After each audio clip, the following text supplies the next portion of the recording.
फिर जब हम उसे कोड करेंगे तो फिर हमें मसला नहीं होगा, क्योंकि हमें उसकी सारी जो समझ है वो आई भी होगी। अब क्या बात हमने की है, बात हमने ये की है जी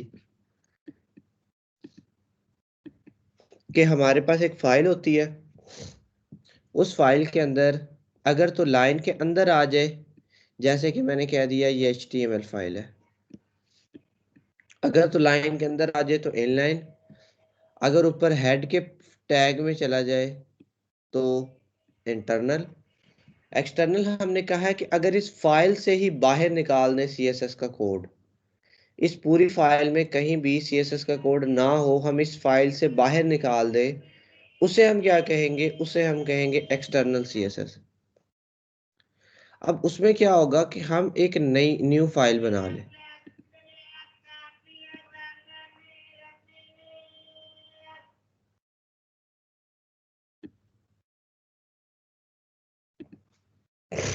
क्या करें कि हम फाइल ही एक नई बना लें, एक अलग बना लें, और वो हमारी कौन सी फाइल हो, CSS की। अब क्या होगा, हम फाइल अलग बना लें और इसके अंदर हम अपना CSS का कोड लिखते जाएं, पर जो चेंजेस हैं वो किस पे इम्प्लीमेंट हो, वो इस HTML के डॉक्यूमेंट पे इम्प्लीमेंट हो, क्योंकि P का टैग तो यही होगा ना, H1 तो यही होगा, वगैरह वगैरह, वो यहाँ पे इम्प्लीमेंट हो। अब ऐसा करवाने के लिए हमें पहला स्टेप तो ये है कि हमारे पास दो फाइल्स होनी चाहिए, एक HTML वाली, वो तो चले हमारे पास है, दूसरी CSS की अलग फाइल होनी चाहिए। दो काम हो गए। तीसरा काम ये होना चाहिए कि ये दोनों आपस में लिंक्ड होने चाहिए। क्या होने चाहिए, लिंक्ड होने चाहिए। अगर ये दोनों आपस में लिंक्ड नहीं होंगे तो क्या है हमारे पास, इन दोनों को नहीं पता होगा कि कोई CSS की भी फाइल मौजूद है या कोई इस तरह की फाइल मौजूद है।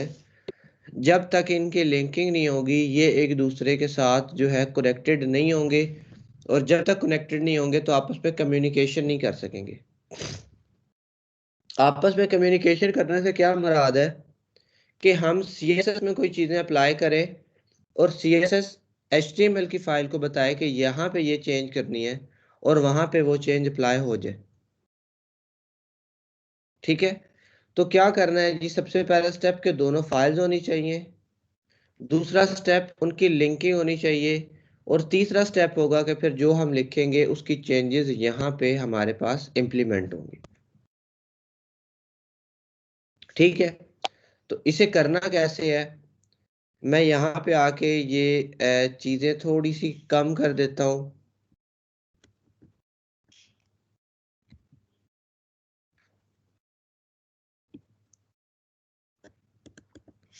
ताकि हमें समझने में मुश्किल ना हो। अब क्या हो गया, हमारे पास एक फाइल तो HTML तो मौजूद है, तो मेरा एक जो स्टेप था ना वो हो गया है मुकम्मल, एक फाइल मौजूद है। स्टेप नंबर 2 क्या है कि CSS की फाइल, तो CSS की फाइल कैसे बनेगी, फाइल में जाएं, एक न्यू फाइल बना लें। ठीक है, एक न्यू फाइल बना लें, इसे Ctrl+S से सेव कर लें। इसका नाम आप अपनी मर्जी से रख सकते हो, जिस तरह का पेज होगा उस तरह का नाम रखोगे तो ज़रा ज़्यादा बेटर अप्रोच है। कैसे, कि अगर आप मेन के लिए कर रहे हो तो मेन या मेन स्टाइल, ठीक है, इस तरह का नाम लिखोगे तो ज़रा ज़्यादा बेटर है। वैसे इसे आप कुछ भी दे सकते हो, my first style sheet, my style sheet, my style, custom style, वगैरह वगैरह, जो भी आप देना चाहते हो नाम दे सकते हो, पर जिस पेज के लिए बना रहे हो उसके लिए बना दो तो ज़्यादा बेहतर है। यानी कि about a style, contact us style, के इस पेज के लिए ये स्टाइल आपने शीट बनाई है, क्योंकि हम जितने पेज बनाएंगे तो हम कोशिश करेंगे कि हम अलग अलग फाइल्स बना लें, ताकि हमें जब भी उस पेज पे CSS को चेंज करना हो तो हम उसी फाइल में जाके चेंज कर लें। एक मिनट रुके, मैं चार्जिंग पे लगा लूँ।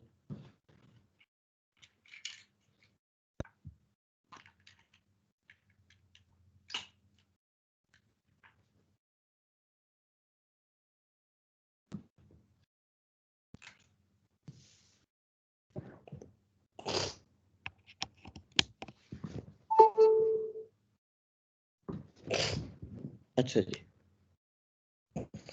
तो क्या है जी, मैं इसे कोई भी नाम दे देता हूँ।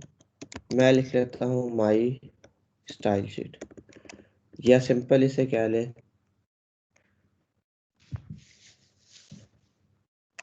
Main style. ठीक है, अब मेन स्टाइल मेक श्योर करना है जो इसकी एक्सटेंशन है वो डॉट सी एस एस की होनी चाहिए, dot H T M L अब यूज नहीं करना। कौन सी यूज करनी है? Dot C S S. ये देखें, मेन स्टाइल नाम कुछ भी होगा, डॉट के बाद जो एक्सटेंशन होगी वो कौन सी होगी? सी एस एस होगी। फाइल क्रिएट करनी आप सबको आती है, पजल नहीं हो जाना कि सर ने पता नहीं कैसे फाइल क्रिएट की है। आपने सिंपल अपने कंप्यूटर के ऊपर न्यू पे क्लिक करें, फाइल पे क्लिक करें, कंट्रोल सेव दबाएं, उसे मेक श्योर करें वो डेस्टिनेशन सेम है। क्या है? मेक श्योर करें कि B3 मॉर्निंग जिस फोल्डर के अंदर आप मौजूद हैं उसी फोल्डर के अंदर आप अपनी CSS की फाइल बना रहे हैं। ठीक है, उसका नाम लिखें, कोई भी नाम लिखें, extension dot C S S होनी चाहिए, फोल्डर वही होना चाहिए, उसके बाद इसे सेव कर दें।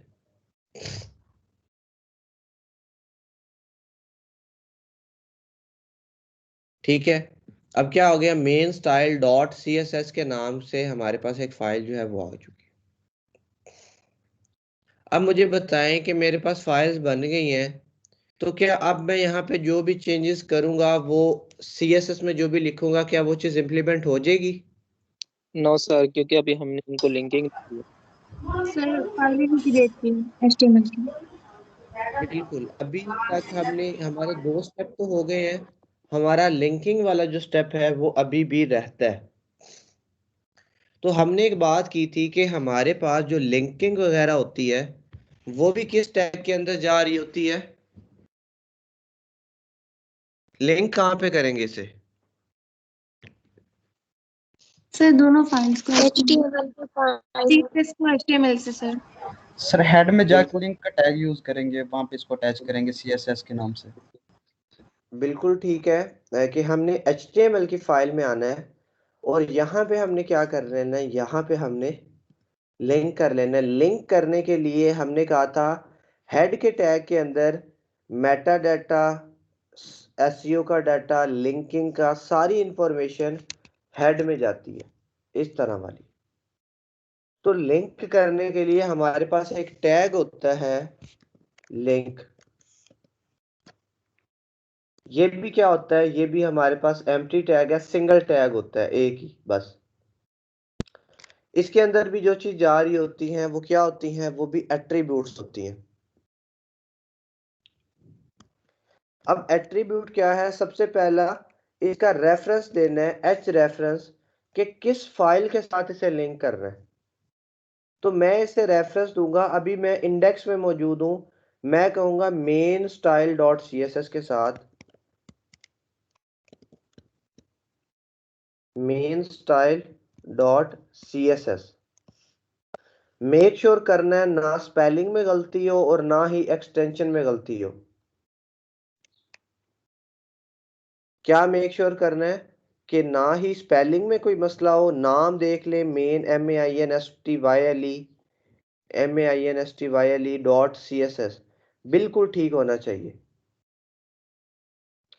इसके अंदर लिंक के अंदर लिंक करने के लिए 2 एट्रीब्यूट्स मेजर रिक्वायर्ड ही रिक्वायर्ड हैं, वो स्किप करोगे तो लिंकिंग नहीं होगी।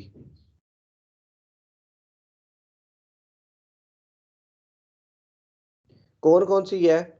पहली 2 एट्रीब्यूट्स कौन कौन सी हैं जी? href वाली। अगर उसका रेफरेंस नहीं दोगे तो लिंकिंग नहीं होगी। उसके बाद इन दोनों का आपस में रिलेशनशिप भी बताना है कि इन दोनों फाइल्स का आपस में ताल्लुक क्या है।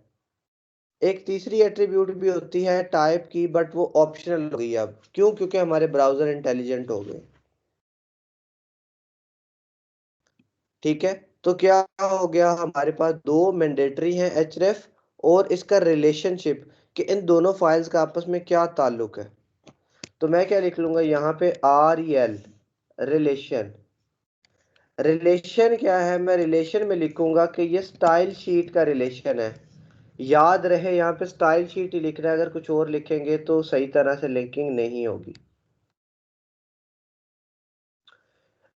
किसके साथ लिंक कर रहे हैं, main style dot C S S के साथ। रिलेशनशिप आपस में क्या है, स्टाइल शीट।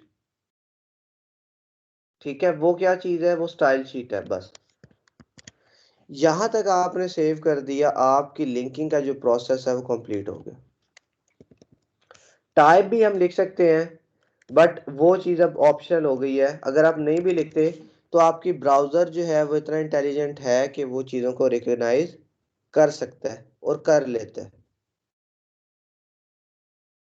ठीक है, अब मुझे कैसे पता लगेगा कि लिंकिंग हो चुकी है। अब मैं क्या कर लेता हूँ, सबसे पहले तो अपाचे मेरा रनिंग है।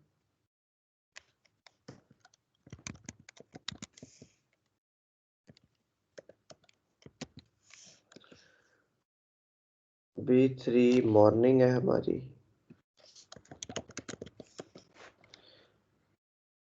ठीक है, अभी फिलहाल इसके ऊपर कैसी इंफॉर्मेशन है कि दिस पेज एक पैराग्राफ है हेयर केयर वाला।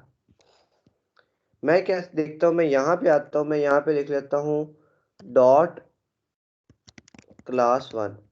याद रहे यहाँ पे आके आपने कोई स्टाइल का टैग नहीं लगा देना। यहाँ पे स्टाइल के टैग को कोई नहीं जानता, यहाँ पे डायरेक्ट अपना सिलेक्टर लिखने लग जाना है। स्टाइल का टैग क्यों नहीं लगाना, क्योंकि इसकी एक्सटेंशन पहले से ही डॉट सी एस एस की एक्सटेंशन है। इस पे पहले से ही सी एस एस के रूल्स अप्लाई हो रहे हैं। इस पे दोबारा से स्टाइल का टैग यूज नहीं करना। यहाँ पे स्टाइल यूज करोगे तो एरर आ जाएगा, क्योंकि यहाँ पे स्टाइल के टैग को भी कोई नहीं जानता। वो तो वहां पे HTML के रूल्स थे, इसीलिए हम स्टाइल का टैग इस्तेमाल कर लेते थे।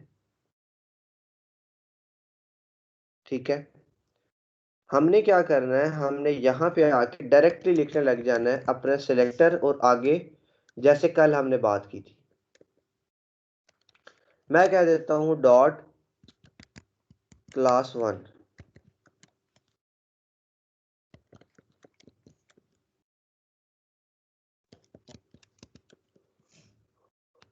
मैं कह देता हूँ कि जो कलर है ना वो ग्रीन रखवाना है। कलर कौन सा रखवाना है, कलर रखवाना है ग्रीन। अच्छा, अब ये जो क्लास मैंने बनाई है, मैं वापस आता हूँ, यहाँ पे आके मैं क्लास दे देता हूँ क्लास 1। अब अगर तो ये लिंकिंग सक्सेसफुल है तो मतलब मेरे पैराग्राफ का कलर क्या हो जाएगा, इसका कलर क्या हो जाएगा, ग्रीन हो जाएगा। अगर तो लिंकिंग ठीक है। अगर लिंकिंग ठीक नहीं है तो हो सकता है कि कलर चेंज ना हो। मैं रिफ्रेश करता हूँ, तो क्या मेरे पैराग्राफ का कलर चेंज हो गया? जी Yes, sir. Sir. Yes sir. मतलब कि मुझे क्या पता लगता है कि मेरी जो लिंकिंग थी वो सक्सेसफुल रही है। क्यों? क्योंकि ये जो क्लास 1 है इसकी डेफिनेशन कहाँ पे है, इसकी डेफिनेशन या इसकी डिक्लेरेशन यहाँ पे है।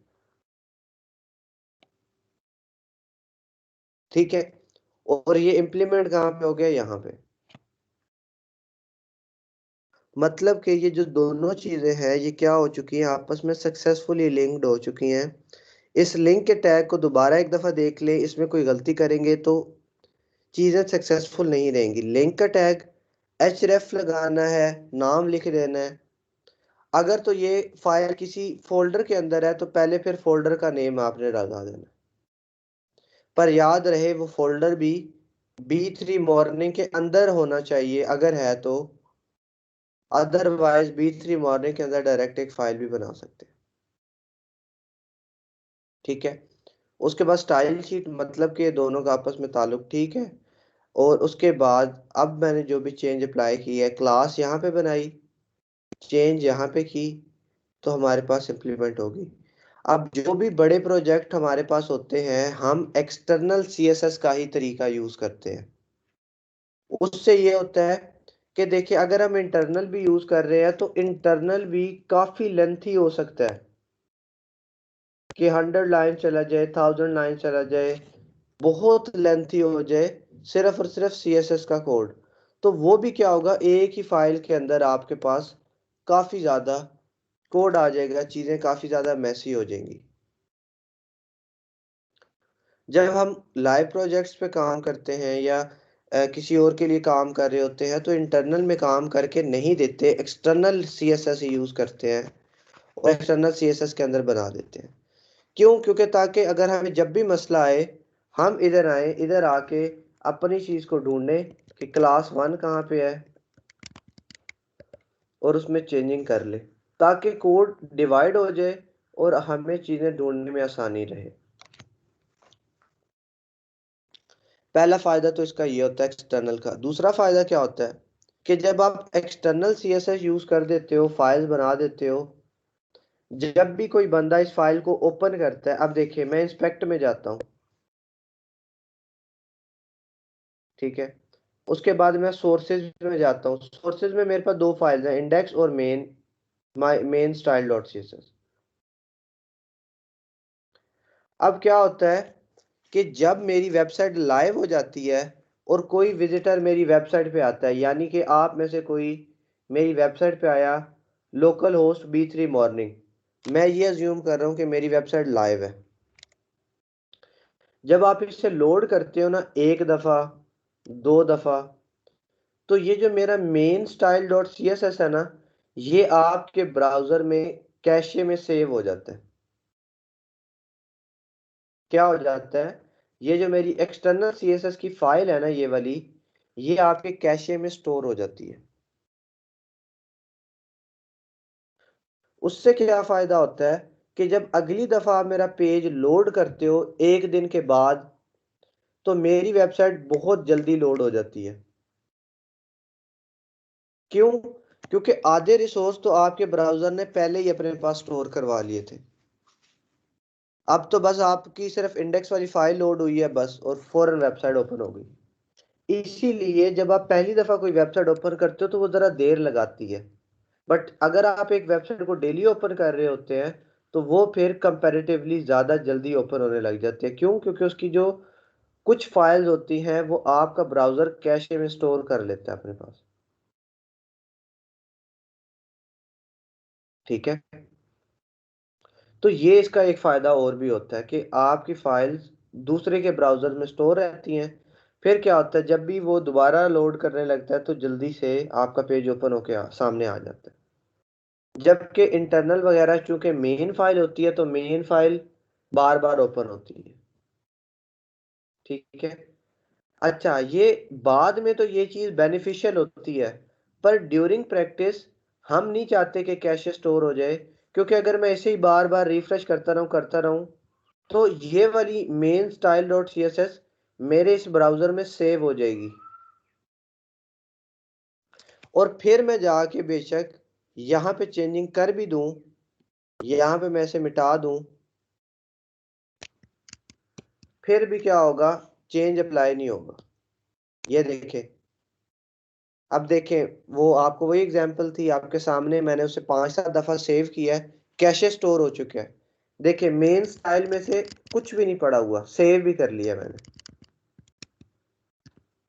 यहाँ पे आए, यहाँ पे आके इसे रिफ्रेश करें, देखिए अभी क्या हो गया, अभी वो चीज़ रिफ्रेश हो गई है, बट अभी उससे पहले मैं जब रिफ्रेश कर रहा था तो वो चीज़, कलर जो है हमारे पास ग्रीन ही आ रहा था, और ये एरर हमें आगे जाके देखने को मिलेगा। बेसिकली ये एरर नहीं होता, कैशे सेव हो जाती है, पर आप लोगों ने अपने कंप्यूटर्स में, आपके पास ये चीज़ आएगी, आप लोगों ने परेशानी हो जाना कि सर हमने चीज़ चेंज भी की है पर चेंज अप्लाई नहीं हुआ, ये आखिर क्या बात है। क्योंकि आज ही जब आप लोग जाके एक्सटर्नल फाइल बनाओगे, उसे बार बार लोड करोगे, तो उसके बाद क्या होगा, जब आप कुछ चेंजेस अप्लाई भी कर रहे होगे तो आपको आउटपुट में वो चेंजेस नहीं मिल रही होंगी। आप कहेंगे कि पता नहीं लिंकिंग में मसला है या क्या मसला है। लिंकिंग में मसला नहीं होगा, बेसिकली कैशे स्टोर्ड हो जाएगी और कैशे की प्रीवियस इंफॉर्मेशन आपके पास मौजूद होगी। उसे कैसे सॉल्व करेंगे,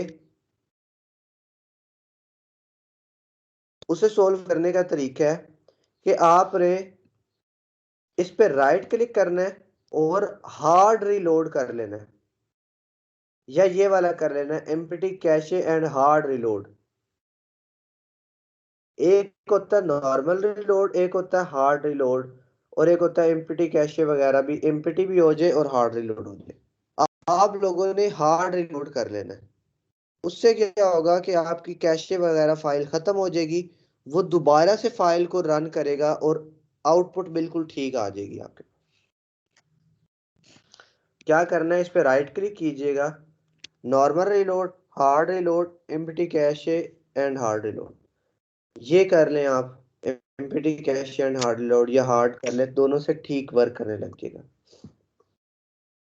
ठीक है, तो एरर इस तरह का आपके पास आ सकता है। अगर इन केस हार्ड रिलोड करने से भी आपके पास एरर नहीं जाता, तो आपने इस फाइल के आगे इधर आके क्वेश्चन मार्क डालना है, v लिखना है, इज इक्वल टू, और आगे अपनी मर्जी का कोई नंबर लिख देना है, जैसे कि 12 या 11 या 25, कुछ भी बस।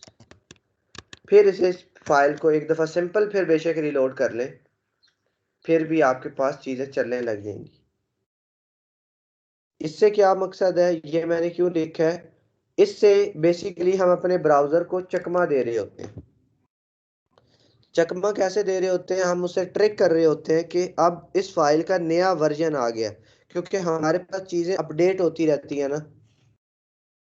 तो हम कह रहे हैं कि इसका वर्जन नंबर 1.2 आ गया, या 1.2 आ गया, या 1.1 आ गया।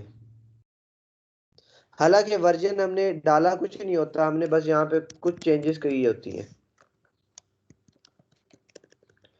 ब्राउजर को लगता है कि नया वर्जन आ गया है, ब्राउजर इस फाइल को दोबारा रन करता है, दोबारा एग्जीक्यूट करता है, दोबारा रीड करता है, तो हमारे पास फिर जो चेंजेस होती हैं वो अप्लाई हो जाती है। ठीक है, तो हो सकता है आपके पास एरर्स आ जाए। उन एरर्स से बचने के लिए आपने ये सारे हरबे जो है वो आजमाने हैं। हार्ड रिलोड, अगर कुछ भी नहीं है तो हार्ड रिलोड करते जाएं, कोई भी मसला नहीं आएगा, उससे भी हो जाता है। इन केस अगर मसला सॉल्व नहीं हो रहा तो हम अपने ब्राउजर को थोड़ा सा ट्रिक कर लेते हैं। ये चीज जब हमारी वेबसाइट लाइव हो जाती है तब तो बेनिफिशियल होती है, पर अभी चूंकि हम बार बार टेस्टिंग कर रहे होते हैं, तो हम कहते हैं कि कैशे में चीज स्टोर ना हो, बार बार चीज चेंज होती रहे। ठीक है जी, मोहम्मद उमर आपने हैंड रेज किया था। सर वो स्क्रीन आपकी आवाज पहले आ रही थी। जी, अभी तक यही मसला है या बेहतर है? सर अभी थोड़ा सा आगे बढ़ाए ना तो मैंने अच्छा, वैसे मुझे बताएं कि ये जो कैशे वाला मैंने आपको सारी बात बताई है, ये समझ आ चुकी है आपको? जी जी सर। ठीक है, तो अगर आपके पास भी एरर आएगा, और पॉसिबल है कि एरर आ जाए, क्योंकि आप लोगों ने भी बार बार रीलोड करना है, बार बार उसे रन करनी है फाइल, तो हो सकता है कि एरर आ जाए। ठीक है, तो उसके लिए आप लोगों ने ये तरीका यूज करना है, परेशानी हो जाना कि पता नहीं एरर्स आने लगे। ठीक है, अच्छा, अब बेशक आप यहाँ पे क्लास बनाओ, बेशक कोई आईडी बना लो, ID1 के नाम से, और कुछ भी दे ले।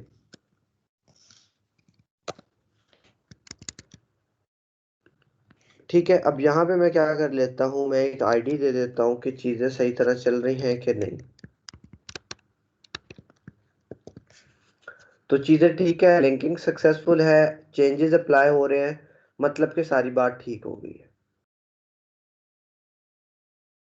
ठीक है, अच्छा, अब मैं क्या क्या देता हूँ, अब मैं आपको थोड़ा सा ज़्यादा यहाँ पे गाइडलाइंस कलर्स के हिसाब से दे देता हूँ। मैंने कल भी थोड़ा सा कलर्स के बारे में बताया था कि कलर्स हम डिफरेंट तरह के यूज़ कर सकते हैं यहाँ पे, चाहे हम लिख के कर लें, चाहे हम उसका हेक्स कोड कर लें, चाहे हम क्या कर लें, उसको RGB वैल्यूज कर लें, हम कलर्स को यहाँ पे किसी भी तरीके से लिख सकते हैं। पर हमारे पास जो ज़्यादा मेजर तरीका यूज़ होता है वो होता है हेक्स कोड वाला। क्यों? क्योंकि हमारा क्लाइंट हमें कोड दे देता है कि ये लो, ये कोड इस्तेमाल करना। क्या कह देता है वो? हमें एक कोड दे देता है कि ये लो, ये वाला कोड ले लो और ये वाला कलर क्या करना है, आपने अप्लाई कर देना। बट मोस्टली सिनेरियोज के अंदर हमें कलर नहीं भी प्रोवाइड कर रहा होता। ठीक है, क्लाइंट हमें कलर नहीं भी देता, तो फिर भी हम क्या करें? फिर हम कैसे कलर्स ढूंढें? उस पर भी बात करेंगे, प्लस हम ये भी बात करेंगे कि कौन कौन सी वैल्यू यहाँ पे पुट की जा सकती हैं। जैसे कि RGB वाली, ये देखें RGB वाली, प्लस इसकी ओपेसिटी की वैल्यू भी अगर आप चेंज कर देते हो तो ये भी पुट की जा सकती है। ये देखें,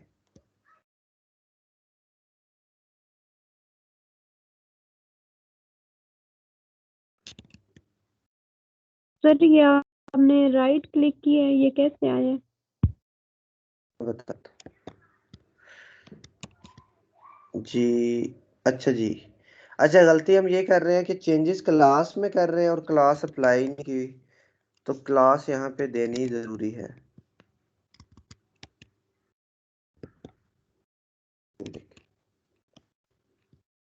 जी मैं आपको बताता हूँ, ये जो होता है इसके ऊपर माउस लेके आए तो हमारा जो विजुअल स्टूडियो कोड है वो हमें रिकमेंडेशन दे देता है। वो क्या करता है? वो हमें इसकी रिकमेंडेशन दे देता है। ये अगर आप कोई और यूज कर रहे होंगे तो पॉसिबल है कि ना आ रहा हो। ठीक है, क्या पॉसिबल होगा कि ये चीज ना पे? ये देखें, ओपेसिटी तक अप्लाई हो रही है इस पे, ओपेसिटी भी और कलर भी, यानी कि RGBA की वैल्यूज भी अप्लाई होती हैं, सिंपल RGB की भी। एक से मुराद यही होता है कि इसकी ओपेसिटी कितनी ले रहे हैं हम। ठीक है, तो ये जो आपके पास ये जो पैलेट इस तरह का ओपन हो जाता है जहां से आप कलर चूज कर लें, ये विजुअल स्टूडियो कोड आपको रिकमेंडेशन देता है। पॉसिबल है कि आप नोटपैड प्लस प्लस यूज करें तो उस पर नहीं आएगा। आप लोग अगर सबलाइम यूज कर रहे हैं तो उस पर भी नहीं आता मेरे ख्याल से। मैंने सबलाइम वगैरह यूज नहीं किया, बट ये रिकमेंडेशन VS कोड की है। आप में से कोई ऐसा है जो कोई और एडिटर यूज कर रहा हो VS स्टूडियो कोड के अलावा, या सब VS कोड ही यूज कर रहे हैं? सर हम तो VS की यूज कर रहे हैं, VS कोड। ठीक है जी, सर ये आतिफ कोड आपने हैंड यूज रेस कर रहे की। हैं। ठीक है जी सर, क्वेश्चन पूछना था। जी, पूछें। सर क्वेश्चन ये था कि जो हम हार्ड रिलोड करते हैं और इधर हम जो वैल्यू देते हैं, जैसे आपने वो वैल्यू दी वी के आगे क्वेश्चन मार्क और फिर आगे कोई वैल्यू दे देनी है, तो सर जब हमारा चेंज हो जाएगी तो उसके बाद ये वैल्यू ख़त्म कर देनी है कि या फिर ये वैल्यू रहे, इसका कोई असर नहीं रहेगा? जी, वैल्यू रहे इसका कोई फर्क नहीं पड़ेगा, पर आप लोगों ने दोनों में से कोई एक तरीका इस्तेमाल कर लेना है। अगर आप वर्जन अपडेट कर रहे हैं ना, तो फिर आप सिंपल रीलोड कर लें, तब भी आपके पास चेंजेस अप्लाई हो जाएंगी। अदरवाइज आप वर्जन ना लिखें, सिंपल हार्ड रीलोड कर लें, या दोनों भी कर लेते हैं तो ऐसा सच फर्क नहीं पड़ेगा। बट वर्जन लगाने के बाद फिर वर्जन को रहने दें, कोई इशू नहीं है, वर्जन को वही रहने दें। अगर थोड़े टाइम बाद वर्जन वो पुराने वाला सेव हो जाएगा तो नंबर बदल लें फिर। जैसे आप 12 वर्जन इज इक्वल टू 12 लिखा हुआ था, अब आपने उसे ही 10 दफ़ा रिलोड कर लिया है, तो हो सकता है वो वाला वर्जन अब सेव हो जाए, तो फिर उससे 13 कर लें, फिर 14 कर लें, एक एक करके। जब जब कैशे का मसला आता रहे तब तक नंबर चेंज करते जाएंगे। Thank you sir. अब मैं एक दिन आपकी ये फाइल छोड़ दूंगा, कल आके ओपन करूंगा तो उम्मीद है कि कल इसकी कैशे डेफिनेटली सेव हो जाएगी। ठीक है जी, नजमा रईस। सर मेरा क्वेश्चन ये है कि हम लोग यहाँ पे कलर्स अप्लाई कर रहे हैं, तो कलर्स में तो एक हमारे पास सॉलिड कलर्स होते हैं, दूसरे ग्रेडियंट कलर्स होते हैं। तो अगर हम ग्रेडियंट कलर किस तरह से अप्लाई कर सकते हैं? क्योंकि कल अगर मैंने ट्राई किया था ग्रेडियंट कलर अप्लाई करने का, तो वो नहीं हो रहा था। तो इसमें कोई रिस्ट्रिक्शन है कि इसमें सिर्फ सॉलिड कलर ही अप्लाई हो सकते हैं? जी सॉरी, हमारे पास ऐसा रिस्ट्रिक्शन नहीं होती। ग्रेडियंट के लिए हमारे पास डिफरेंट प्रॉपर्टीज होती हैं। जी, क्या है कि डिफरेंट प्रॉपर्टी की मदद से हम ग्रेडियंट अप्लाई करवा सकते हैं, रिस्ट्रिक्शन नहीं है। बट हमने अभी तक वो चीज़ देखी नहीं है कि कैसे अप्लाई करते हैं, बट पॉसिबल है कि ग्रेडियंट्स भी अप्लाई हो जाए। ठीक है, ओके अच्छा। सर। अब हमारे पास क्या आ जाता है, हमने कलर चूज करने हैं। अच्छा, कलर को कैसे जी आयशा, आपका क्या क्वेश्चन है? सर ये जो हम RGB वैल्यू उसमें पुट कर रहे हैं सर, ये मैंने करके देखा है। तो सर इसका ये है कि ना, जब इसे हम अप्लाई कर रहे हैं तो ये लाइट हो जाता है नॉर्मल कलर से, चाहे हम वहाँ जितना भी डार्क कर रहे हैं। तो सर ये यूज कहाँ पे होता है वैसे? क्योंकि अगर मेन हम यूज करें तो सारा लाइट हो जाएगा। देखिए मैं आपको बताता हूँ, तो RGB है ना, RGB की 3 वैल्यूज होती हैं। ये होती है रेड की वैल्यू, ये होती है ग्रीन की वैल्यू, ये होती है ब्लू की वैल्यू।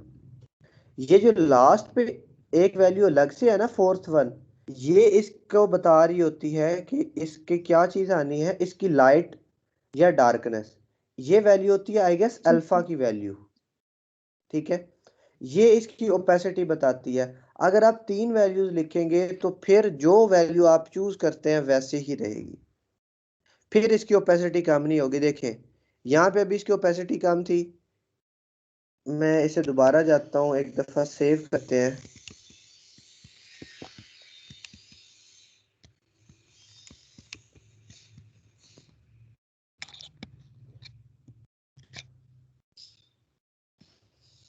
फिर वही हो गया जी, इतनी देर में हमारे पास।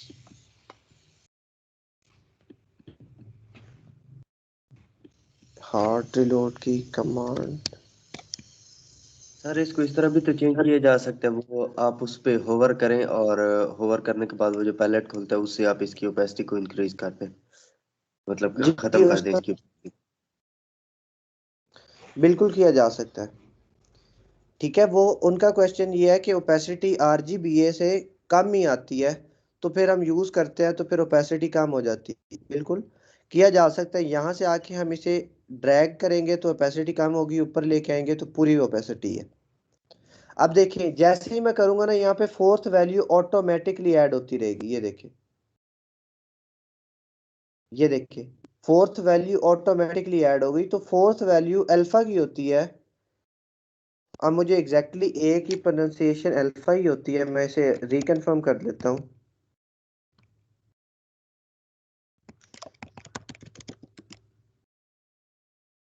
जी, रेड, ग्रीन, ब्लू और अल्फा। अल्फा क्या होता है, बेसिकली उसकी ओपेसिटी को रिप्रेजेंट कर रहा होता है कि इसकी ओपेसिटी कैसी आनी है।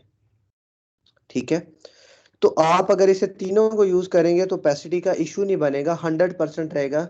अगर वैसे ओपेसिटी को खत्म, कम या ज्यादा या कुछ ऊपर नीचे करना होगा तो वो हमारे पास उसकी प्रॉपर्टी भी मौजूद है ओपेसिटी के हवाले से। ठीक है, पर आप यहाँ पे मेक श्योर करो कि आप हेक्स कोड यूज कर रहे हो, इनको लिखने की कोई जरूरत ही नहीं है। आप क्या यूज कर रहे हो, आप हेक्स कोड यूज कर रहे हो। अब देखें, हेक्स कोड अगर तो आपको नहीं पता तो हमारे पास क्या होता है, मैं ग्रीन कलर हेक्स कोड, जैसे कल भी मैंने आपको सर्च करके दिखाया था, ये इसका कोड हो जाता है। 6 डिजिट होता है हैश, और ये इसे कॉपी करो, Ctrl+C, ले जाओ यहाँ पे पेस्ट करो, सेव, बस। अब ये कलर यही है तो यही रहेगा। ठीक है, आप लिख लेते हो blue, blue colour hex code. ठीक है, अच्छा जी, ये वाला है, ये ब्लू का है। इसे आए, इसके ऊपर पेस्ट करें, Ctrl+V। देखिए वो साथ इंडिकेशन भी देता है कि अब कलर क्या हो गए हैं, ब्लू हो गए। ये देखिए ब्लू हो जाएगा। तो आप हेक्स कोड यूज करें। ठीक है, अब हेक्स कोड तो हमने यूज करने हैं।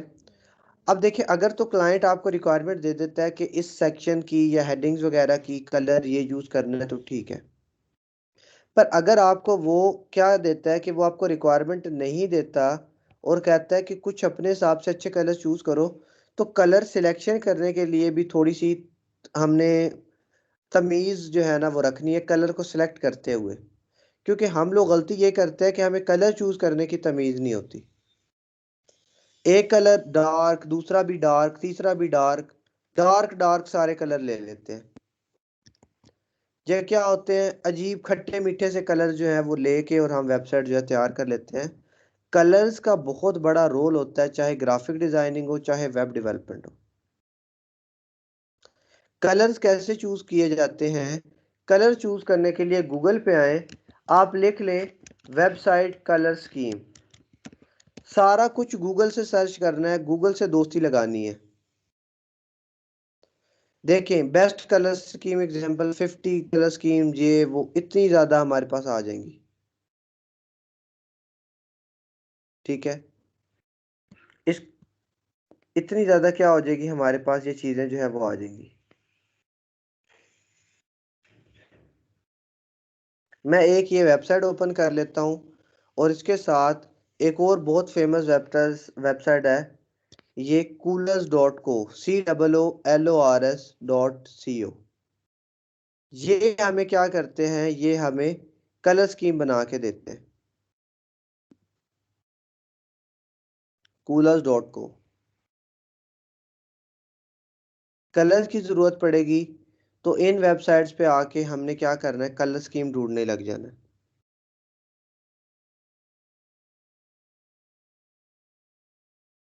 ये देखिए, इस पे हम start the generator, new colour भी जनरेट करवा सकते हैं, ट्रेंडिंग कलर्स भी जो है वो यूज करवा सकते हैं। क्रोम एक्सटेंशन भी है, बहुत अच्छी वेबसाइट है ये। इधर से हमें क्या मिल जाता है, कलर। मैं कह देता हूँ explore trending pallets.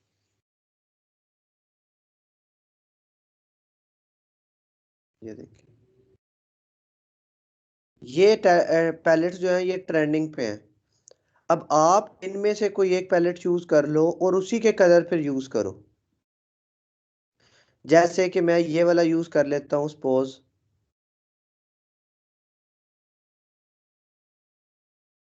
Open in the generator, open करने से ये वाला। अब देखें मेरे पास इसने काफी ज्यादा कलर्स का जो पैलेट है शो करवा दिया है। यूजली इसमें 4 कलर्स होते हैं, 5 कलर्स होते हैं, ये ज्यादा भी हो सकते हैं। अब मुझे क्या करना है कि मुझे अपनी वेबसाइट के ऊपर कलर कंट्रास्ट के अंदर यही कलर यूज करने हैं। अगर मैं बैकग्राउंड कलर ब्लैक दूंगा तो फोरग्राउंड कलर मैं इनमें से कोई दे सकता हूं जो कि लाइट है। बैकग्राउंड बैक वाला होता है, फोरग्राउंड उसके ऊपर वाला होता है। ठीक है, उसके बाद मैं यहाँ पे अगर बैकग्राउंड में कोई लाइट कलर दे रहा हूँ तो फिर जो मैं टेक्स्ट लिखूंगा वो मैं जरा डार्क कलर का लिख लूंगा। तो मैं क्या करूंगा, मैं इन्हें ओपन कर लेता हूँ और यहाँ से इस तरह से कॉपी हैग्स कॉपी करेंगे, वापस आएंगे और अपने कलर्स में इस्तेमाल कर लेंगे।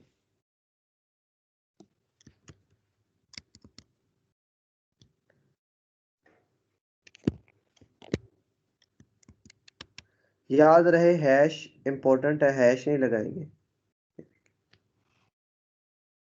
ठीक है, तो मैं क्या करूंगा, अगर मेरा बैकग्राउंड कलर मैंने चेंज करना है तो मैं बैकग्राउंड कलर यहाँ से जाऊंगा यहाँ पे और ये वाला कॉपी कर लूंगा, ये वाला। यूजुअली हमें एक वेबसाइट के अंदर 3 से 4 कलर्स की जो है जरूरत पड़ती है। किस तरह से? क्योंकि हमने डिफरेंट सेक्शन बनाने होते हैं। क्या बनाने होते हैं? Different sections. तो बैकग्राउंड का कलर भी सेटल करना पड़ जाता है और ऊपर फोरग्राउंड का भी, उसके अलावा हेडिंग का कलर होता है और उसके अलावा जो टेक्स्ट होता है ना, टेक्स्ट का भी एक डिफरेंट कलर होता है। तो हमें वो 3-4 जो रंगों की जरूरत है वो हमने कहाँ से लेने हैं, वो हमने इस तरह की वेबसाइट से लेने हैं। जरूरी नहीं है कि अब हम कस्टम वेबसाइट बना रहे हैं तो यहाँ से लेंगे, कल वर्डप्रेस की वेबसाइट बनाएंगे तो किसी और से ले रहे होंगे। नहीं, वर्डप्रेस की वेबसाइट पे भी अगर कलर स्कीम की जरूरत पड़ेगी तो यहाँ पे आके इससे सजेशन ले लेंगे। क्लाइंट ने कुछ रिक्वायरमेंट किसी तरह की अगर दी है, उससे देखते देखते अगर तो उसकी वेबसाइट जरा ग्रीनरी को शो करवा रही है तो ग्रीन कलर्स को उठा लें, अगर प्लांट्स वगैरह के हवाले से है। अगर कोई गर्ल या कोई गर्लिश सी वेबसाइट है तो पिंक कलर उठा लें, ठीक है। अगर आपके पास कोई थोड़ी डिसेंट सी वेबसाइट है तो ये कलर्स उठा ले, ब्लैक वाला कॉम्बिनेशन बहुत फेमस है वो उठा ले उसके हिसाब से। ये बता रहा है कि ये पैलेट 5,985 लोगों ने सेव की है, ये इतने लोगों ने सेव की है। ये ट्रेंडिंग है कि जो ट्रेंड पे चल रहे हैं। लेटेस्ट पॉपुलर आप फिल्टर भी लगा सकते हो, ठीक है। अब ये वाली है, ये कितनों ने यूज की है, किस तरह से यूज किया है, तो हम कर सकते हैं, ठीक है। इन कलर पैलेट्स में ये होता है कि इन्होंने जो कंट्रास्ट चूज किए होते हैं ना, वो भी कलर व्हील के अकॉर्डिंगली होते हैं। देखें, ये मेरे पास एक कलर व्हील है, ठीक है। ये मेरे पास क्या कलर व्हील, अगर मैं आपको गूगल से कलर व्हील दिखाऊं, ये कॉन्सेप्ट यूजुअली ग्राफिक डिजाइनर्स वगैरह को पढ़ाए जाते हैं, कलर व्हील वगैरह वगैरह। तो कलर व्हील पे क्या होता है, कंट्रास्ट को चूज करने का एक तरीका होता है। आपने ऐसे मुंह उठा के कंट्रास्ट चूज नहीं कर लेने, क्योंकि इसको भी करने का एक तरीका होता है, इसके पीछे भी लॉजिक्स होती हैं। ये कलर व्हील क्यों बनाया गया, ताकि आप उस लॉजिक की बेस पे कलर चूज करें। अगर कंट्रास्ट चूज करना होता है तो आप एक पैलेट से उसका ऑपोजिट चूज कर लेते हो। जैसे अगर आप ये ब्राउन कलर लोगे तो इसके साथ आप ये ब्लू वाला यूज करोगे कंट्रास्ट में। आप लोगों ने अक्सर देखा होगा कि ये वाला जो कंट्रास्ट है ये आपके पास वैसे भी कलर कॉम्बिनेशन में बहुत फेमस है, कि ब्लू कलर की शर्ट्स होती हैं और आपके पास कैमल कलर की पैंट्स जो है वो किसी ने पहनी होती हैं, या कैमल कलर की शर्ट है तो ब्लू कलर की जीन्स हो जाती है साथ। ये कंट्रास्ट बहुत फेमस है, आपने अक्सर इंस्टाग्राम पे वो जो मॉडल्स वगैरह की पिक्चर्स होती हैं उन्हें आपने कंट्रास्ट में ये चीज कहीं ना कहीं देखी होगी, ठीक है। क्यों, क्योंकि ये इसी की बेस पे यूज किया जाता है। अच्छा, अगर तो आपने शेड लेने होते हैं तो उसी के हिसाब से शेड लेते हैं, उसी कलर के जो सारे शेड्स आ रहे होते हैं ना इस तरह से, वो ले लेते हो। और अगर कंट्रास्ट करना है तो ऑपोजिट साइड पे फिर चले जाते हैं। इसकी भी डिफरेंट थ्योरीज होती हैं, तो हमने यहाँ से देख लेना है कुछ थोड़े से रूल रेगुलेशन। थोड़ा सा हमने ट्रेंडिंग पैलेट उठा लेनी है, क्योंकि इन्होंने जो पैलेट बनाई होगी वो रूल्स के हिसाब से ही बनाई होगी। यहाँ से कोई पैलेट उठाएं, 3 कलर, ये देखें 4 कलर 5 कलर्स वाली भी है, ज़्यादा कलर्स वाली भी है, अपने हिसाब से चूज करें और कलर्स को इस्तेमाल कर लें। तो कलर्स भी सोच समझ के यूज करने हैं। आगे जाके जब फॉन्ट का टॉपिक आएगा तो मैं फॉन्ट भी बताऊंगा कि फॉन्ट कैसे सिलेक्ट करने हैं। और अगर वो क्लाइंट कह देता है कि मुझे इस वेबसाइट के कलर पसंद है, जैसे कि वो कह देता है मुझे इस वेबसाइट के कलर पसंद है, अब देखिए यहाँ पे ये ब्लू यूज हुआ है, ग्रे यूज हुआ है, वाइट, ठीक है। ये कलर सारे इस्तेमाल हुए हुए हैं ना कहीं ना कहीं। तो वो कहता है कि मुझे इसके कलर पसंद है, तो आपने ये एक्सटेंशन कर लेनी है कलर जिला के नाम से। इस पे आओ, कलर पिक कर लो, जो कलर अच्छा लगता है पिक कर लो। जिसके ऊपर माउस लेके आओगे उसका कलर पिक हो जाएगा। ये देखो, चाहे अब इसका चाहिए था, इसके ऊपर माउस लेके आओ, देखो ये कलर पिक हो जाएगा। अगर वो कहता है मुझे ये कलर पसंद है, आपको कलर स्कीम नहीं पता, तो आप इधर से आओ, इसके ऊपर लाके एक दफा क्लिक करो, देखिए कॉपी टू क्लिपबोर्ड हो गया। अपने पे जाओ, अपने फाइल में जाओ और ये वाला कलर जो है पेस्ट कर दो।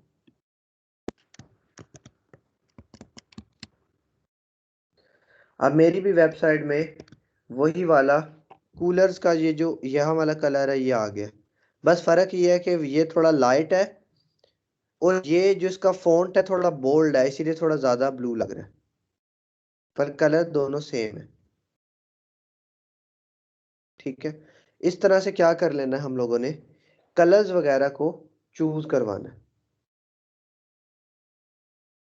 ठीक है, अच्छा अब हम क्या कर लेते हैं, अब हम थोड़ी सी टेक्स्ट के लिहाज से जो हमारे पास कुछ प्रॉपर्टीज आ जाती हैं हम उनके बारे में बात करेंगे। किसके लिहाज से, टेक्स्ट के लिहाज से, कि हमारे पास देखिए हर चीज की कुछ ना कुछ प्रॉपर्टीज है।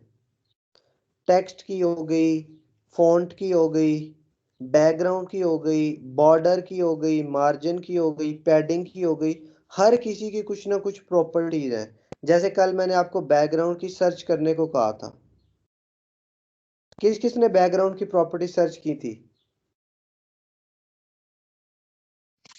सर मैंने भी की थी। जी बिल्कुल ठीक है। जब आपने बैकग्राउंड की सर्च की थी तो आपको बैकग्राउंड कलर मिला होगा, background image, background background attach. अब जो चीजें हैं वो बैकग्राउंड, वो क्या चीज है, वो बैकग्राउंड के आगे उसकी फर्दर प्रॉपर्टीज जो है उसकी अटैचमेंट के लिहाज से वो सारी कुछ है। इसी तरह टेक्स्ट की कुछ होंगी जिसमें टेक्स्ट की अलाइनमेंट, टेक्स्ट की डेकोरेशन वगैरह वगैरह सारा कुछ आ जाएगा। जी सर। इसी तरह fonts की कुछ होंगी, इसी तरह बॉर्डर्स की कुछ होंगी, मार्जिन की होंगी, पैडिंग की होंगी। अब इस तरह से ये बहुत ज्यादा है। ठीक है, अगर मैं यहाँ पे आता हूँ, मैं यहाँ पे कुछ भी लिखने की कोशिश करता हूँ तो मैं सिर्फ इसे स्क्रॉल करता हूँ, देखते जाएं कितनी ज्यादा प्रॉपर्टीज है हमारे पास। सीएसएस ने बेतहाशा प्रॉपर्टीज बनाई हुई है ताकि अगर आपको कभी भी जरूरत पड़े, अभी तो मैंने बी लिखा था, अगर मैं कुछ और लिखता हूँ, टी लिखता हूँ, तो देखें ये टेक्स्ट के हवाले से इतनी आ गई। फिर मैं मार्जिन एम लिखता हूँ तो मार्जिन के हवाले से भी आ गई। तो मेरे पास बेतहाशा है ये, सारी की सारी हम कवर अप नहीं कर सकेंगे ड्यूरिंग कोर्स। जो जो मेजर होंगी, जो इम्पोर्टेंट होंगी, वो हम क्या करेंगे, वो हम कवर अप करेंगे। ठीक है, जो मेजर इंपॉर्टेंट जिनकी यूज होता है, जैसे मार्जिन क्या है, पैडिंग, बॉर्डर, टेक्स्ट वाली, फॉन्ट वाली, साइज वगैरह वाली, हाइट वाली, विड्थ वाली, इस तरह की जो इंपॉर्टेंट है वो सारी कवर अप करेंगे। बट जो कुछ एडिशनल आ जाएंगी ना, वो हमने कवर ड्यूरिंग कोर्स नहीं करेंगे, पर आपको लिखने का तरीका आ जाएगा, जब भी जरूरत पड़ेगी हम देख लेंगे। प्लस अगर हम किसी चीज पे फंस जाते हैं और गूगल से देख लेते हैं तो कोई मसला नहीं है। प्रोग्रामर्स के बारे में तो यही चीज फेमस होती है कि आप गूगल से चीजें देख देख के कर लेते हो। ठीक है, सर तो आपकी स्क्रीन बाद रिसोर्सेस, में शो हो रही है, स्क्रीन का मसला आ रहा है, मतलब आपकी वॉइस पहले आ रही है, स्क्रीन बाद में आ रही है। स्क्रीन तो मेरी यही है काफी देर से, मैंने तो चेंज नहीं किया वैसे। नहीं सर, जब पहले आप एक्सप्लेन कर रहे थे ना टेक्स्ट और बॉर्डर के हवाले से, तो तब आपकी स्क्रीन जो है वो इशू कर रही थी। वो आपका मसला आप बता रहे थे है नहीं है, तो वो जब क्लास हुई है तभी से ही है। अच्छा, मैं ये कह रहा था उस टाइम पे कि जो प्रॉपर्टीज हैं बेसिकली वो बेतहाशा है हमारे पास सीएसएस की, टेक्स्ट के लिहाज से, कलर के लिहाज से, बैकग्राउंड के लिहाज से। जैसे मैंने सारा बताया, आपको डेमो भी दिया कि बहुत ज़्यादा है, सारी हम कवर अप नहीं कर सकेंगे कि एक एक हम क्लास में देखें कि क्या होती है, इसका क्या मकसद है। जो इम्पोर्टेंट है, जिसमें समझने वाली चीज़ें होंगी, वो हम करेंगे। बाकी कुछ ऐसी होंगी जो आप सिंपल कहीं से रीड करोगे तो आपको समझ आ जाएगी कि ये क्या चीज़ है। ठीक है, तो वो हम रीड कर लेंगे, प्लस जो देखने वाली होंगी वो हम यहाँ पे क्लास में करके भी देख लेंगे कि क्या होती है। जो इम्पोर्टेंट होंगी वो हम देखेंगे, जो इम्पोर्टेंट इतनी नहीं होती, इस्तेमाल हो जाती हैं ज़रूरत पड़ने पे, तो वो हम बाद में खुद भी जो है कर सकते हैं। ठीक है, तो हम क्या कर रहे हैं, इसी तरह से जब मैं आपको दे दूंगा तो आपने कुछ थोड़ी बहुत सर्च करके उसके हवाले से चीज़ों को देख लेना है। अभी हम क्या करते हैं, हम टेक्स्ट वाली देख लेते हैं कुछ, टेक्स्ट के लिए अगर मैं बात करूं तो ये टेक्स्ट अलाइन वाली आपको मैं सबसे पहले करवाना चाहूंगा कि टेक्स्ट अलाइन सेंटर, ये वो है जिसका आप सबको बड़ा बेसब्री से इंतजार था कि हमारा जो टेक्स्ट है वो जरा सेंटर में आ जाए। ये हमारा जो टेक्स्ट है वो पेज के सेंटर में आ जाता है। पहले भी एक सेंटर का टैग यूज होता है, पर सेंटर का टैग मॉडर्न HTML और वेब डिजाइन के अंदर प्रोहिबिटेड है, यानी कि मना कर दिया, चल जाता है पर मना कर दिया कि यूज ना करो। तो आप लोग पहले जो कुछ स्टूडेंट्स क्लास में कर रहे होते थे, ग्रुप में शेयर करते थे, वो सेंटर का टैग लगा लेते थे। सेंटर का टैग लग जाता है, वही काम CSS भी करवा रही है। तो दोनों में से कहा जाता है कि आप CSS को यूज करो तो ज्यादा बेटर है। जैसे इमेज में हाइट और वेट थी, यहाँ पे भी होगी। इमेज की हाइट और वेट हम यूज नहीं करेंगे, यहाँ वाली करेंगे। टेबल में बॉर्डर था, टेबल वाला बॉर्डर नहीं यूज करेंगे, CSS वाला बॉर्डर यूज करेंगे। ठीक है। अच्छा, अब क्या हो गया? Text align centre. सेंटर कर सकते हैं, राइट कर सकते हैं, लेफ्ट कर सकते हैं। इसमें टेक्स्ट की बेसिकली क्या आ जाती है, सारी की सारी जो अलाइनमेंट है वो शो हो जाती है। ठीक है, कि टेक्स्ट जो है आपका वो किस तरह से अलाइन करवाना है। ठीक है, उसके साथ साथ क्या आ जाता है जी? उसके साथ आ जाता है जी टेक्स्ट को अगर मैं यहाँ पे लिख सकूं, जस्टिफाई, लेफ्ट, राइट वगैरह वगैरह।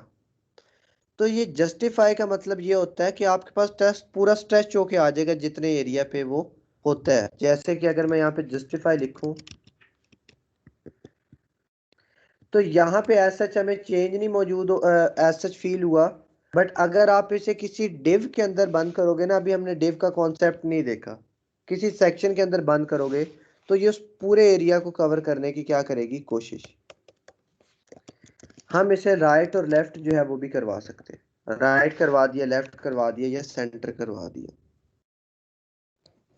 ठीक है, अब ये हमारे पास क्या होता है, टेक्स्ट को अलाइन करने का बेसिकली एक प्रॉपर्टी है जिसकी मदद से टेक्स्ट की क्या हो जाती है, अलाइनमेंट हो जाती है। और आप लोगों ने ये अलाइनमेंट जो है अक्सर आपको इस्तेमाल करनी पड़ जाएगी किसी भी पैराग्राफ के अंदर किसी भी चीज को शो करवाने के लिए।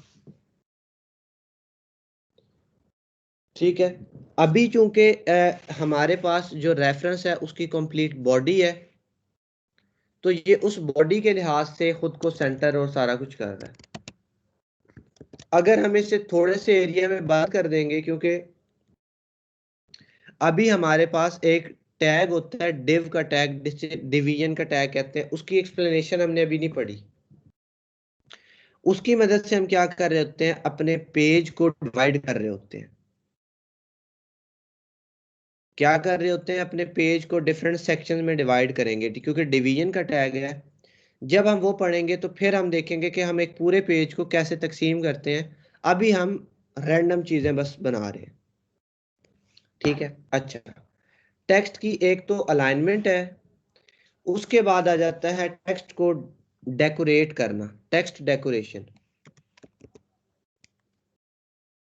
टेक्स्ट को ट्रांसफॉर्म करना, टेक्स्ट का शेडो, काफी ज्यादा आ जाएंगे। मैं अगर डेकोरेशन की बात करता हूं तो डेफिनेशन के अंदर हम किसी को अंडरलाइन कर सकते हैं, ठीक है, ओवरलाइन कर सकते हैं, सारा कुछ हम जो है वो करवा सकते हैं। ठीक है, इसका जो सबसे मेजर यूज होता है ना वो यहाँ पे होता है। मैं आपको करके दिखाता हूँ किसी चीज पे।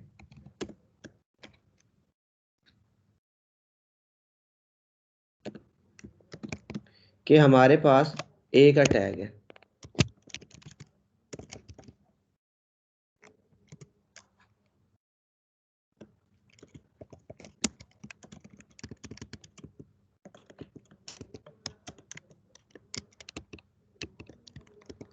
ये देखें।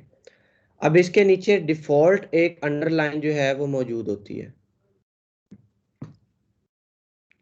मैं क्या कह देता हूं कि जो ए है, अब मैंने एक एलिमेंट सिलेक्टर ले लिया और मैं कह देता हूं इसकी जो टेक्स्ट डेकोरेशन है ना वो कुछ भी नहीं है। इसकी अंडरलाइन मैं इस तरह से मिटा सकता हूँ कि टेक्स्ट डेकोरेशन इसकी नन कर दूं। पर हमारे पास क्या होता है, टेक्स्ट डेकोरेशन इसकी मिटा भी सकता हूँ, किसी और को अंडरलाइन करवा भी सकता हूँ। देखिए अंडरलाइन का टैग भी था, और अगर मैं यहीं पे टेक्स्ट डेकोरेशन अंडरलाइन, तो ये पूरा जो ऊपर वाला है ये सारा अंडरलाइन हो जाएगा। बट अंडरलाइन करना किसी ऐसे टेक्स्ट को जो लिंक नहीं है, रिकमेंडेड नहीं होता। क्योंकि जब अंडरलाइन देखता है ना एक बंदा, तो उसके दिमाग में एक सिग्नल जाता है कि हो सकता है ये लिंक है। क्यों? क्योंकि बचपन से आप अंडरलाइन लिंक ही देखते आए हो।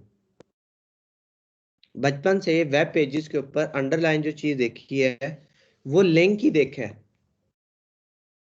तो यूजर एक्सपीरियंस क्या है कि उसे ये वाइब जाती है, उसके दिमाग में एक सिग्नल जाता है कि ये लिंक होगा।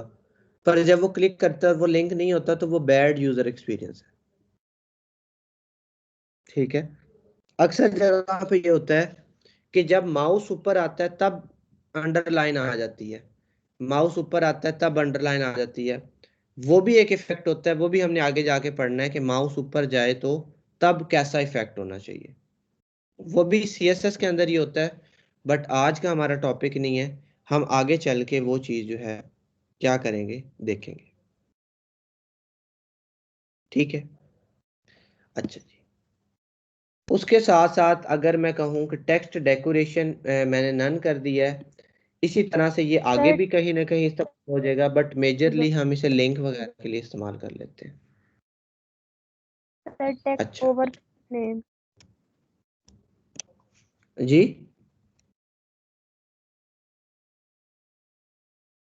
अच्छा, अब देखिए हमारे पास क्या आ जाता है जी, टेक्स्ट को ट्रांसफॉर्म करवाना है, capitalize, lower case, upper case वगैरह वगैरह। अच्छा, ये तो सारी चीजें हर किसी के डिफरेंट होंगी। आप लोगों ने देखा होगा ये इनहेरिट, इनिशियल और अनसेट वगैरह ये सब में सिमिलर है। कोई भी प्रॉपर्टी में लिखता हूं ना, उसके नीचे इनहेरिट, इनिशियल ये आ जाती है। ठीक है। तो ये क्या होती हैं, ये बेसिकली आपकी जो प्रॉपर्टी हम सेट कर रहे होते हैं, ये किसी और से उसकी जो है ना रेफरेंस ले लेती हैं। इस पे भी हम बात करेंगे कि इनहेरिट वाली क्या करवा रही होती है, इनिशियल वाली क्या करवाती है, और अनसेट क्या होता है। ये एज सच कोई वैल्यूज नहीं होती, होती वैल्यू ही है, बट क्या करती है ये किसी और चीज के हिसाब से रेफरेंस लेके वो वैल्यू सेट कर देती है। अब मैं अपर केस क्या देता हूं, तो मैं इसे अपर केस में मैं शिफ्ट करवा दिया। ठीक है। क्या करवा दिया मैंने इसे, किसी अपर केस में किसी लोअर केस में मैंने इसे शिफ्ट करवा दिया। ठीक है। इसी तरह टेक्स्ट के हवाले से कुछ और भी होती हैं, जैसे कि हमारे पास डिफरेंट आ जाती हैं, लेटर स्पेसिंग है, लाइन हाइट है। लेटर स्पेसिंग के अंदर अब हमें जो वैल्यू देनी पड़ेगी उसके साथ यूनिट भी लिखना पड़ेगा। जैसे कि 10 पिक्सल्स, px, पिक्सल लिखने के लिए px लिखते हैं। मेक श्योर करें कि 10 और px के अंदर आपने गैप नहीं देना, 10 और px साथ साथ आए, या 10% आपने लिखना है। जो भी यूनिट यूज करना है, यूजली पिक्सल्स यूज होता है। और भी यूनिट आते हैं जैसे REM है, EM है, ये देखिए EM है, REM है, ये भी इस्तेमाल होते हैं।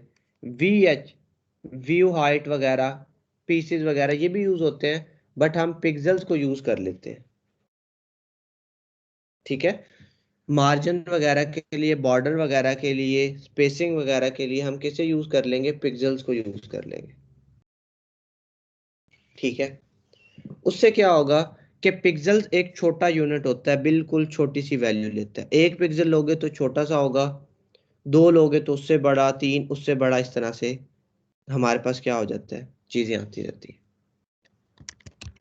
इससे क्या होगा कि बेसिकली लेटर्स के दरमियान स्पेस आ जाएगी। ठीक है। अब ये थोड़ी ज़्यादा है क्योंकि 10 पिक्सल्स ईच में, तो मैं इसे कम करके क्या देता हूँ 2 पिक्सल, तो ये ज़रा थोड़ी कम कम होगी। ये देखें बिल्कुल माइनर माइनर सी, मतलब कि इतना सा ये जो दरमियानी फासला है ना, ये क्या है, ये इसका बेसिकली क्या काम है कि ये उसे थोड़ा सा फासला दे रहा है रिप्रेजेंटेशन के लिए, ठीक है। इसी तरह से लाइन हाइट है कि जब अलग अलग लाइन आ जाएगी तो लाइन हाइट आ जाता है। टेक्स्ट शेडो है, काफी कुछ चीजें जो है हमारे पास मौजूद होती हैं। टेक्स्ट को हम क्या दे सकते हैं, शेडो भी दे सकते हैं। लाइन हाइट आ जाती है, टेक्स्ट शेडो आ जाता है कि हम शेडो दे दें, बट शेडो के लिए हमें थोड़ी सी ज़्यादा वैल्यूज यूज़ करनी पड़ती हैं। यहाँ पे एक चीज़ आपको मैं बता दूं कि कुछ प्रॉपर्टीज़ ऐसे होती हैं कि आप उन्हें कंप्लीट भी लिखवा सकते हो, प्लस उनकी शॉर्ट हैंड प्रॉपर्टीज़ भी होती हैं। शॉर्ट हैंड क्या होती है, जो कि आप क्विकली भी लिख सकते हो, ठीक है। अगर आप खुद से कभी सर्च कर रहे हो और आपको कोई ऐसी प्रॉपर्टी मिल जाती है जो बिल्कुल ऐसे छोटी सी लिखी हुई है और उसके आगे उसकी वैल्यूज 3-4 लिखी हुई हैं, जैसे प्रॉपर्टी, एक प्रॉपर्टी आगे उसकी वैल्यू, एक प्रॉपर्टी आगे उसकी वैल्यू, आप देखते हो प्रॉपर्टी लिखी हुई है और आगे उसकी 3-4 वैल्यूज लिखी हुई हैं, तो आप कंफ्यूज हो जाते हो कि सर ने तो कहा था कि एक चीज की वैल्यू होगी, ये तो 3-4 आ गई हैं। कंफ्यूज नहीं होना, वो बेसिकली उसे लिखने का एक शॉर्ट हैंड तरीका होगा। क्या होगा शॉर्ट हैंड के जरा आसान तरीके से क्विकली आप लिखना चाहते हो तो आप उस क्या कर सकते हो, शॉर्ट हैंड तरीके से लिख सकते हो, ठीक है। तो वो क्या आ जाता है हमारे पास, शॉर्ट हैंड प्रॉपर्टी आ जाती है, ठीक है। वो अक्सर हमारे पास किस में यूज होती है अक्सर किस में यूज होती है, मार्जिन के अंदर, पैडिंग के अंदर, बॉर्डर के अंदर, इन सब में यूज होगी। तो जब हम मार्जिन बॉर्डर वगैरह देखेंगे तो मैं आपको बताऊंगा कि शॉर्ट हैंड प्रॉपर्टीज लिखते कैसे हैं, क्या तरीका है और कौन सी वैल्यू किसे रिप्रेजेंट करवा रही होती है, ठीक है। तो अभी हमारे पास क्या हो गया है, हमने जो चीज देखी है, हमने टेक्स्ट की प्रॉपर्टीज देखी है। अब आप लोगों के जिम्मे टास्क क्या है कि आपने बॉर्डर की प्रॉपर्टीज सर्च करके आनी है। ऐसे इसकी प्रॉपर्टीज बहुत ज्यादा आ जाती हैं, बॉर्डर हो गया, इन चीजों की बहुत ज्यादा है, अक्सर तो हमने कभी इस्तेमाल ही नहीं की होती। जैसे आपको एक एग्जांपल दे देता हूँ कि बॉर्डर इमेज की भी एक प्रॉपर्टी होती है, बट आज तक कभी यूज नहीं की है। होती है, बस सीएसएस ने ऑप्शंस बेतहाशा बना दिए हैं कि अगर किसी को कभी जरूरत पड़ जाए तो वो यूज कर सके, बट जरूरी नहीं है कि सारी की सारी यूज हो, ठीक है। आपने क्या करना है, सिंपल बॉर्डर वाला जो होता है ना बॉर्डर, ठीक है, उसकी प्रॉपर्टीज सर्च करके आनी है। क्या होता है, border style, border, border colour वगैरह वगैरह आ जाएंगी, वो आपने सर्च करके अप्लाई करके आनी है और फिर आपने आके मुझे बताना है कि सर हमने ये देखा था। फिर उसके बाद बॉर्डर को मैं भी थोड़ा सा एक्सप्लेन कर दूंगा और उसके साथ साथ मार्जिन और पैडिंग वगैरह भी हम एक ही लेक्चर में देखेंगे क्योंकि ये मिला जुला कॉन्सेप्ट होता है। जी नवीद हाशमी। अस्सलाम वालेकुम सर, ये पूछना था कि फ़ॉन्ट भी अप्लाई हो सकता है टेक्स्ट का? बिल्कुल अप्लाई हो सकता है, फ़ॉन्ट की भी प्रॉपर्टीज हैं, फ़ॉन्ट भी सिलेक्ट करेंगे इंशाल्लाह। आज नहीं, मंडे के लेक्चर में हम फ़ॉन्ट भी चेंज करेंगे कि फ़ॉन्ट कैसे अप्लाई होता है, ठीक है, हो जाता है वो भी। मैं रिकॉर्डिंग यहीं पे क्लोज कर लेता हूँ, फिर मैं आपके क्वेश्चन ले लूँगा ताकि वीडियो थोड़ी लेंथी ना हो हमारी।